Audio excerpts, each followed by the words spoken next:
السلام عليكم ورحمة الله تعالى وبركاته. أعزائي طلبة وطلبات الصف الأول الثانوي دفعة البكالوريا 2026. أهلا بكم في قناة مستر السيد الجمل والدرس الثاني من دروس مادة التاريخ بعنوان مصادر دراسة الحضارة. الدرس الأول طبعا اتكلمنا عن الحضارة والتاريخ. النهاردة هنتكلم بقى إحنا إزاي عرفنا إن المصريين القدماء كانوا ساكنين في بيوت شكلها كذا، وبيلبسوا كذا، وبيفكروا بطريقة كذا، وبياكلوا كذا، وبيشربوا كذا. يعني مظاهر الحياة في مصر الفرعونية احنا عرفناها ازاي؟ توصلنا اليها ازاي؟ وصلت لنا ازاي؟ وصلت لنا يا اولاد من خلال مصادر دراسة الحضارات. يبقى مصادر دراسة الحضارات هي اللي من خلالها نقدر نتعرف على شكل الحياة في اي حضارة. طيب المصادر دي نوعين: مصادر أولية ومصادر ثانوية. مصادر أولية يعني أساسية، ومصادر ثانوية. تمام كده؟ إيه الفرق بين دول؟ تعالوا الأول نشوف المصادر الأولية. يعني إيه مصادر أولية لدراسة الحضارة؟ يعني كل ما كتب أو نقش وينتمي لزمن الحدث. يعني الحاجة اللي اتكتبت وقت وقوع الحدث. يعني الحاجة اللي اتكتبت أيام الفراعنة، أيام ما هم كانوا موجودين. تمام كده؟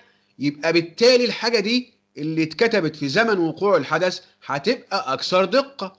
يبقى المصادر الأولية تتميز بأنها أكثر إيه؟ أكثر دقة. ليه بقى؟ لأنها معاصرة للأحداث. لأنها بتعاصر الأحداث. يعني لما نشوف مثلا تمثال أبو الهول ده اتعمل أيام الفراعنة. تمام كده؟ لو بصينا في تمثال ابو الهول، اي معبد من المعابد اللي احنا بنشوفها، تمام كده، الكتابه اللي موجوده عليها دي اتكتبت وقت الحدث، وقت بناء المعبد نفسه. لذلك هي بتكون ايه؟ بتكون اكثر دقه. اكثر ايه؟ اكثر دقه.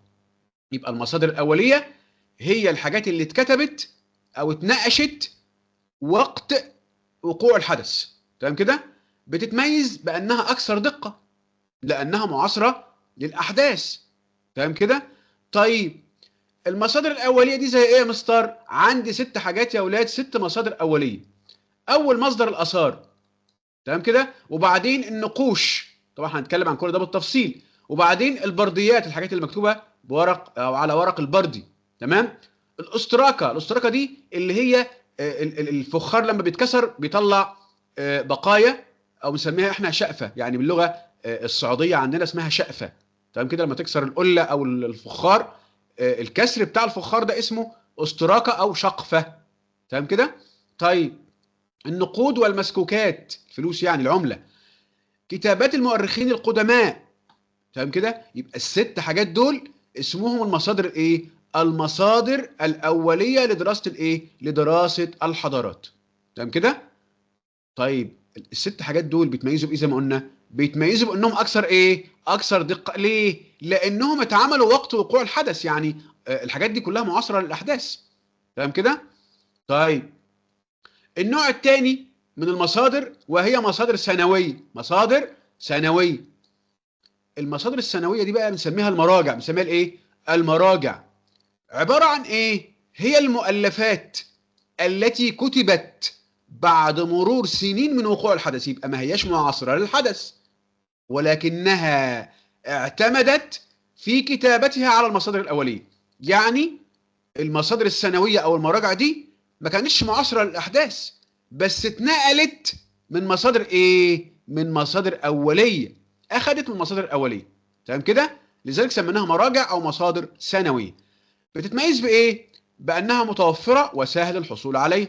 لو دخلت دلوقتي اي مكتبه وسالت عن اي كتاب بيناقش الحضاره المصريه القديمه هتلاقي موجود كتب كتير. يبقى متوفره وسهل الحصول عليها. طيب ايه كمان؟ بديل عن المصادر الاوليه المفقوده. لان دلوقتي المصادر الاوليه ممكن تبقى مفقوده، ما احناش مش في ايدينا، لانها اندثرت، لانها كانت موجوده وقت وقوع الحدث. زي الاثار اللي بتغرق مثلا وبتروح، ما ايه، ما بنلاقيش اي حاجه او اي بقايا ليها. تمام كده؟ طيب يبقى اذا هنضطر بقى ان احنا نعتمد على المصادر الثانويه او المراجع. يبقى المراجع بديل عن المصادر الاوليه المفقوده. يبقى اذا المصادر الثانويه بتميز بحاجتين: متوفره وسهل الحصول عليها، وانها بديل عن المصادر الاوليه. طيب المصادر الثانويه يا مستر زي ايه؟ عندي ثلاث حاجات، ثلاث مصادر ثانويه. يبقى المصادر الاوليه 6، الثانويه 3 بس. ايه هما؟ كتابات الفلاسفه، كتابات الشعراء، الاساطير اللي هي الايه، الحواديت الخرافيه، الخيال. مش كده؟ يبقى اذا الثلاث حاجات دول اسمهم مصادر ثانويه او اسمهم مراجع. طيب كل من المصادر الاوليه والمصادر الثانويه بتميزوا بايه؟ اهميتهم ايه؟ اهميتهم ايه؟ ناخد بقى الاهميه. احنا خدنا كل واحده فيهم بتميز بايه. المصادر الاوليه بتميز بالدقه لانها معاصره للاحداث، والمصادر الثانويه متوفره وسهله وبديله عن المصادر الاوليه. طيب ايه اهميه كل من المصادر الثانويه والمصادر الاوليه؟ اهميتهم ايه؟ بص معايا كده. الاثنين من انتاج الانسان. الانسان هو اللي انتج المصادر الاوليه وهو اللي انتج المصادر الثانويه. الاثنين دول المصادر الاوليه والثانويه مصادر لتوثيق المعلومات. لما احب اتاكد المعلومه دي موثقه ولا لا، الكلام ده صح ولا لا، الكلام ده موثق ولا لا، ارجع للمصادر الاوليه او المصادر الثانويه. يبقى المصادر الاوليه والثانويه مصادر لتوثيق المعلومات وصحتها. تمام كده؟ يبقى دي اهميه الايه؟ المصادر الاوليه والمصادر الثانويه. الاثنين من انتاج الانسان، والاثنين مصادر لتوثيق المعلومات. طيب تعالوا نتعرف بقى على المصادر الاوليه. احنا قلنا عندنا 6 حاجات. تمام؟ هنشرح النهارده منهم ان شاء الله الاثار والنقوش. الاثار والنقوش. اول حاجه الاثار. الاثار يعني ايه؟ الاثار دي كلمه لو احنا ترجمناها باللغه الفصحى يا اولاد، باللغه العربيه، البقايا. اثار يعني بقايا. بنقول اثار الايه؟ البيت ده يعني البقايا بتاعته. يبقى اذا الاثار هي البقايا اللي سابوها لنا او سابتها لنا الحضاره الفرعونيه. تمام؟ يبقى الاثار هي المصدر الاساسي لدراسه الحضاره. خلاص كده؟ اكتب جنبها كده بقايا بقايا. تمام؟ طيب يبقى الآثار هي المصدر الأساسي للحضارة، تشتمل على نوعين. في نوعين من الآثار يا أولاد. آثار قائمة يعني موجودة قدامي أنا شايفها بعيني وأقدر أمسكها بإيدي زي الأهرامات كده والمعابد. تمام كده؟ يبقى دي آثار قائمة موجودة على وش الأرض، موجودة على وش الأرض زي الأهرامات والمعابد، هرم خوفو ومعبد الكرنك إلى آخره. تمام؟ طيب آثار مدفونة. مدفونة يعني تحت الأرض، بنلاقيها بقى من خلال عمليه الحفر. ولا بنحفر بنعثر على تمثال، على موميا، على تميمه يعني تعويذه مكتوبه زي خمسه وخميسه كده من ايام الفراعنه. تمام؟ يبقى انا عندي الاثار نوعين: اثار قائمه موجوده على وش الارض، الاهرامات والمعابد، واثار مدفونه بلاقيها وانا بحفر زي التماثيل والمومياوات والتمائم. تمام كده؟ طيب دي الاثار سهله جدا اهي. خلي بالكم في نهايه الدرس ان شاء الله هناخد مجموعه اسئله نطبق بيها على الدرس. طيب النقوش. كلمه نقش او نقوش. اولا انا علشان انقش حاجه لازم يبقى عندي ماده انقش عليها. يبقى النقوش هي رسومات وكتابات مدونه على مواد ايه بقى؟ مواد صلبه كالحجر، يعني بننقش على الحجر، وبننقش على الرخام، وبننقش على الخشب، وبننقش على الصلصال، وبننقش على المعادن وخاصة معدن الايه؟ البرونز. يبقى النقوش رسومات وكتابات مكتوبة او مدونة على المواد الصلبة زي الحجر والرخام والخشب والصلصال والمعادن خاصة البرونز. طيب النقوش نوعين يا جماعة. النقوش عندي نوعين: نقوش غائرة ونقوش بارزة. كلمة غائرة يعني مدفونة جوه، مناش ايه لما نحط ايد عليها نحسس عليها ما بنعرفش ايه نوصل لها لانها مدفونه جوه. غائره يعني ايه؟ يقول لك الجرح ده غائر يعني لجوه. تمام؟ يبقى غائره يعني لجوه مش لبره. تمام كده؟ بارزه دي بقى للبره اهي زي ما انت شايف كده اهو. نقوش بارزه اهي، حط لك عليها كده تلاقيها زي طريقه لويس برايل بتاعت الايه؟ المكفوفين. تمام؟ يبقى نقوش غائره ونقوش بارزه. طيب النقوش الغائره اشهرها حجر اسمه حجر باليرمو. مش احنا بنقول بننقش على الحجر؟ اهو اشهر النقوش الغائره حجر باليرمو. ليه سموه باليرمو؟ باليرمو دي مدينه ايطاليه، مدينه ايطاليه، لان معظم الحجر ده بقايا يعني موجوده في مدينه باليرمو الايطاليه، عشان كده سموه حجر باليرمو. تمام؟ حجر باليرمو ده عباره عن ايه؟ وصفه بقى هو عباره عن ايه؟ عباره عن لوحه كبيره زي ما انت شايف كده اهو. ده حجر باليرمو اهو، عباره عن لوحه كبيره من حجر الديورايت الاسود، الديورايت الاسود اهو اسمه كده، يعني الماده بتاعته او نوع الحجر اسمه حجر الديورايت. تمام، حجر الديورايت الاسود. ماشي كده. طول الحجر ده حوالي 2 متر، طوله حوالي 2 متر. لقوه فين؟ في مدينه منف، لقوه في مدينه منف، ودي عاصمه مصريه قديمه هنتعرف عليها برضو ان شاء الله. يبقى اذا حجر باليرمو عباره عن ايه؟ لوحه كبيره من حجر الديورايت الاسود، طولها حوالي 2 متر، عثر عليها في مدينه منف. ده وصف حجر باليرمو. طيب مكتوب عليه ايه بقى؟ ايه الكتابه اللي موجوده على حجر باليرمو ده؟ هيفيدني في ايه؟ من خلال حجر باليرمو ده يا ولاد اقدر اعرف اسماء جميع من حكموا مصر منذ عصر ما قبل الاسرات حتى ثالث ملوك الاسره الخمسه. يعني الحجر ده مكتوب عليه اسماء جميع الملوك اللي حكموا مصر من من ما قبل الاسرات، تمام، الى ثالث ملوك الاسره الخمسه. كل الملوك دول موجودين، مدون اسمائهم وفي الفترات بتاعتهم على حجر باليرمو. طيب ايه كمان؟ يبقى عرفنا اول حاجه اهو مكتوب عليه اسماء ملوك مصر، ودي ناحيه سياسيه خلي بالك. طيب اهم الاحداث التاريخيه كالحروب، حته عسكريه بقى دي، كالحروب والاعياد الدينيه زي عيد وفاء النيل مثلا. يبقى لما يقول لي لما نحب نعرف ظروف عيد وفاء النيل عند المصريين ده كان شكله ايه، ارجع لايه؟ ارجع لحجر باليرمو.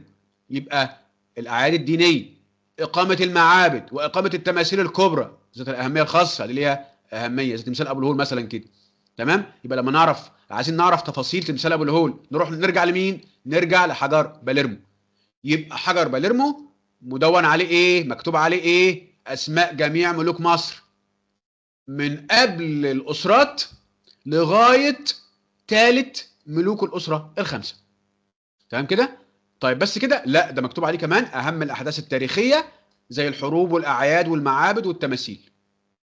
طيب النوع الثاني من النقوش اسمها نقوش بارزه. يبقى النقوش دي النقوش الغائره حجر باليرمو عرفناه. النقوش البارزه صلايه نعرمر. مين نعرمر ده؟ نعرمر الملك مينا موحد القطرين، الملك مينا موحد القطرين اسمه نعرمر. ماشي كده؟ كلمه صلايه يعني لوحه، والصلايه دي احنا كنا بنستخدمها في الصعيد، بنعمل فيها التوابل، بندق فيها التوابل والحاجات دي اسمها صلايه، هي شكل الصلايه اللي كنا بندق فيها التوابل اهي. تمام كده؟ وكلمه صلايه يعني لوحه. خلاص يا اولاد؟ يبقى صلايه نعرمر الملك مينا، خلاص، او لوحه الملك مينا او لوحه الملك نعرمر. دي نقوش بارزه، يعني لو حطيت ايدي عليها كده اشوف، او الحروف تبان واللي ايه الرسومات اللي عليها تبان، يعني احسها بايدي، احسها بايدي، عشان كده هي بارزه وطالعه ايه بره شايفينها اهي. طيب عباره عن ايه صلايه نعرمر دي؟ وصفها ايه؟ لوحه من حجر الشيست الاخضر، الحجر بتاعها اللي مصنوعه منه اسمه حجر الشيست الاخضر، او لونه اخضر حتى اهو. تمام، فيها رسومات بارزه اهي، الرسومات اللي انتوا شايفينها دي من الامام والخلف، يعني من الوش والظهر، من الوش والظهر، من الوش والقفا، ملك وكتابه. تمام كده؟ يبقى بيها رسومات بارزه من الامام والخلف، ترجع للاسره الاولى عام 3200 قبل الميلاد. تمام كده؟ طيب مكتوب عليها ايه بقى؟ تحتوي على ايه؟ ايه اللي مرسوم على صلايه نعرمر او لوحه نعرمر؟ تحتوي على صوره الملك نعرمر، من اسمها هو اسمها صلايه نعرمر، يبقى صوره الملك نعرمر وهو يضرب الاعداء اهو زي ما انتم شايفين كده اهو. تمام؟ طيب مناظر للجنود زي ما انتم شايفين برضو في اللوحه اهي، اشكال زخرفيه ورمزيه برضو زي ما انتم شايفين كده اهو. يبقى دي صلايه الملك نعرمر او الملك مينا. تاني، صلايه نعرمر عباره عن ايه؟ عباره عن لوحه من الحجر الشيست الاخضر، فيها رسومات من الامام والخلف، من بره ومن جوه. تمام كده؟ من الوش ومن الظهر يعني. بترجع للاسره الاولى سنه 3200 قبل الميلاد. طيب عليها ايه؟ تحتوي على ايه؟ صوره الملك وهو بيضرب الاعداء، الملك مينا وهو بيضرب الاعداء، الملك نعرمر، ومناظر الجنود، واشكال زخرفيه ورمزيه. تمام؟ يبقى دي محتويات صلايه نعرمر او صلايه الملك مينا. طيب جميل قوي كده، خدنا النقوش. تعالوا بقى ناخد شوفوا تطبيق على الدرس او الحاجات اللي احنا شرحناها. قبل ما ناخد التطبيق في عجاله سريعه كده، احنا قلنا في نوعين من مصادر دراسه الحضاره، مصادر اوليه ومصادر ثانويه.